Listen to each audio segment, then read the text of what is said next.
स्वागत करते हैं दोस्तों आपका अपने YouTube चैनल अमन स्टडी अड्डा पे। जी हाँ दोस्तों, आज हम आपको एक और नई शानदार वीडियो के साथ मिल रहे हैं दोस्तों, जो कि दोस्तों आज हम बात करने वाले हैं दोस्तों, जो हमारा चैप्टर है दोस्तों, वो हम बात करने वाले हैं वाक्य क्या होता है दोस्तों। जैसा कि आप जानते हैं दोस्तों कि जो हमारा वाक्य चैप्टर है, अगर आप बेसिक्स किसी भी क्लासेस में रहिए तो भी आपको ये चीज़ आप तो पढ़े ही होंगे, और मेनली अगर आप किसी कॉम्पिटिशन लेवल में बैठते हैं तो यहाँ से क्वेश्चन जरूर आते हैं दोस्तों। ये चीज़ मैं आपको बता दूँ। तो दोस्तों आज की वीडियो हम करते हैं स्टार्ट, और यदि आप चैनल पर नए हैं तो चैनल को सब्सक्राइब कर लीजिए इसी तरह नए नए वीडियोस पाने के लिए, और चैनल को लाइक कर दिएगा वगैरह। तो दोस्तों हम स्टार्ट करते हैं वीडियो। तो दोस्तों मेरी वाक्य होता है क्या, मैं आपको बता दूं। तो वाक्य जो होता है एक ऐसा सार्थक शब्द समूह जो व्यवस्थित हो तथा पूरा आशय प्रकट कर सके, वह वाक्य कहलाता है।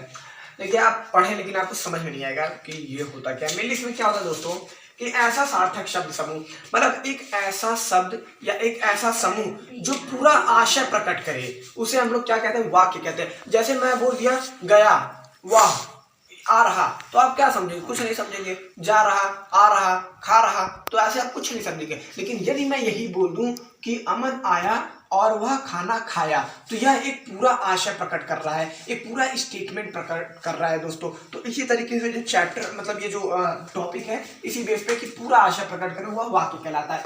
अब देखिए हम बात कर ले वाक्य के अंग होते हैं, तो वाक्य के दो अंग होते हैं, एक हमारा होता है उद्देश्य, एक हमारा होता है विधेय। अब उद्देश्य क्या होता है और विधेय क्या होता है, ये आप जान लीजिए। उद्देश्य जो होता है किसी शब्द का जो पहले प्रारंभ में लगकर उसका पूरा आशय प्रकट करे, वह हमारा उद्देश्य कहलाता है। और विधेय क्या होता है, जो शब्द के मतलब वाक्य के अंत में लग के पूरा आशय प्रकट करे, वह विधेय कहलाता है। तो मैंने क्या बताया, उद्देश्य जो है, उद्देश्य जो मतलब वाक्य के अंत में प्रारंभ में लग के पूरा आशय प्रकट करे।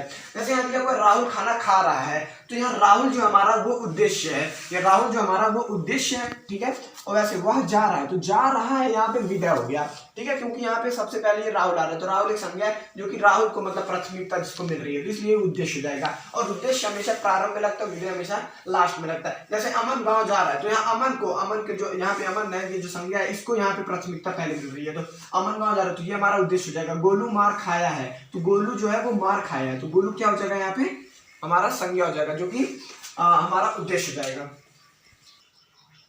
तो दोस्तों मैं आपको बता दूं कि हमने अंक की बात कर ली। अब मैं बात कर लेता हूँ वाक्य के 8 भेद होते हैं अर्थ के आधार पर। अर्थ के आधार पर कितने भेद होते हैं, 8 भेद होते हैं दोस्तों। इसमें आपका जाता है विधानवाचक, निषेधवाचक, प्रश्नवाचक, इच्छावाचक, आज्ञावाचक, संदेहवाचक, संकेतवाचक, विस्मयवाचक, ठीक है। अब मैं आपको स्टार्टिंग से बताते चलता हूँ। विधानवाचक क्या होता है, जो एक मतलब सरल वाक्य, मतलब एक तरीके से आप कह सकते हैं कि एकदम मतलब ऐसे जैसे कि वह गया, वह आया, वह चला गया, एकदम मतलब एक सरल वाक्य की तरह मतलब होता है, ठीक है।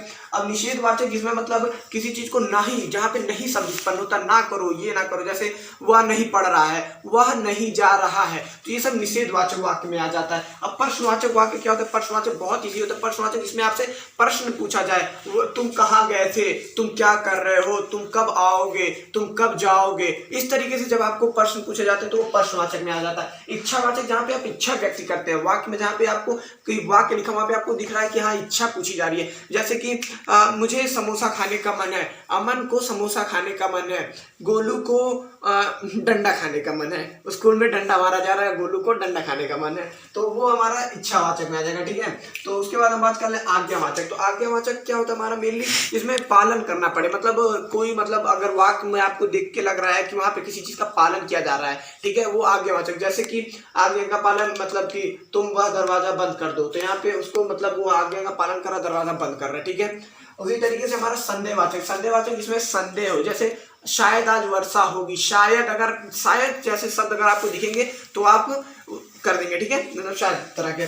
और संकेतवाचक में आप क्या जाएंगे, जिसमें आप संकेत करिए, जैसे वह लेकर आओ, वह लेकर आओ, वह वहां है, वह वहां रखा है, इस तरीके से आपको संकेत के जैसे आपको प्रभावित होते हैं, तो वो संकेतवाचक में। और विस्मयवाचक वह वाक्य होते हैं जिसमें मतलब आपको सेंटेंस सुन के घृणा और मतलब घृणा, शोक, मतलब इस तरीके से मतलब अगर आपके अंदर फीलिंग आती है, जैसे कोई चीज मतलब कोई मतलब लाश पड़ी हुई एक तरीके से, तो आपको घृणा आती है, मक्खियां कहीं भी ना रही हैं, तो इस तरीके से तो आपको उस चीज से जो होती है मतलब आपको जिस चीज मतलब अच्छा ना लगे सुन के, मतलब या देख के उस सेंटेंस को पढ़ के अच्छा, वो हमारा विस्मयवाचक वाक्य में आ जाएगा। अब हम बात करें रचना के आधार पर वाक्य के 3 भेद होते हैं। रचना के रचना के आधार पर वाक्य के 3 भेद होते हैं, ठीक है। सरल, संयुक्त, मिश्र। आपको सिंपल कुछ नहीं करना, आपको सरल वाक्य दिख रहा है, वर्षा हो रही है, तो सरल वाक्य क्या होता है, जिसमें एक उद्देश्य और एक विधेय आता है, वो आपका सरल वाक्य होता है। इसमें जैसे वर्षा आपका उद्देश्य हो रही है आपका विधेय होगा, जिसमें उद्देश्य और विधेय दोनों आते हैं, वो आपके सरल वाक्य हो जाते हैं। संयुक्त वाक्य क्या होता है, जिसमें एक मुख्य उपवाक्य और एक अन्य मुख्य अन्य उपवाक्य जो होता है, दोनों जो स्वतंत्र होते हैं, किसी मतलब समुच्चयबोधक अव्यय से जुड़ते हैं, तो आपका संयुक्त उपवाक्य कहलाता है। इसमें आपका और तथा आपको दो सेंटेंस के बीच में आपको दिखेगा किसी वाक्य में, जैसे माँ बाजार गई और सब्जियां लेकर आई, तो माँ बाजार गई और, जो ये आपको और तथा शब्द अगर आपको कहीं दिखता है एग्जाम में, तो आप सिंपल समझ लेंगे वो संयुक्त उपवाक्य है, ठीक है। उसी तरीके से आपका मिश्र उपवाक्य क्या होता है, मिश्र उपवाक्य में आपके दो वाक्य में जो अन्य जो वाक्य होते हैं वो एक उपवाक्य पे आश्रित होते हैं, ठीक है, तो आपका मिश्र उपवाक्य होता है, ठीक है। मिश्र वाक्य होता है जिसमें आपको कोई भी सेंटेंस अगर आपको दिया, उसमें आपको जैसे, तैसा, जो, वहां, जब तक, क्योंकि, आदि, इस तरीके से आपको दिखेंगे, तो आप तुरंत समझ जाइएगा कि जैसे यहाँ पे लिखा है कि आदित्य के जाते ही वह आ गया, हाँ, जैसे वह जब तक जाता तब तक वह आ गया, जब तक तब तक, जैसे गया वैसे आया, तो ये जैसे वैसे इस तरीके से अगर आपको वर्ड दिखता हो तो आपका मिश्र वाक्य में आ जाएगा। तो दोस्तों यदि आपको वीडियो अच्छी लगी हो तो आप चैनल को सब्सक्राइब कर लीजिए, लाइक कर दीजिए, बेल आइकन प्रेस करना ना भूलें, इसी तरह नए नोटिफिकेशन और वीडियो पाने के लिए। तो मिलते हैं दोस्तों आपको नई वीडियो के साथ, बाय बाय।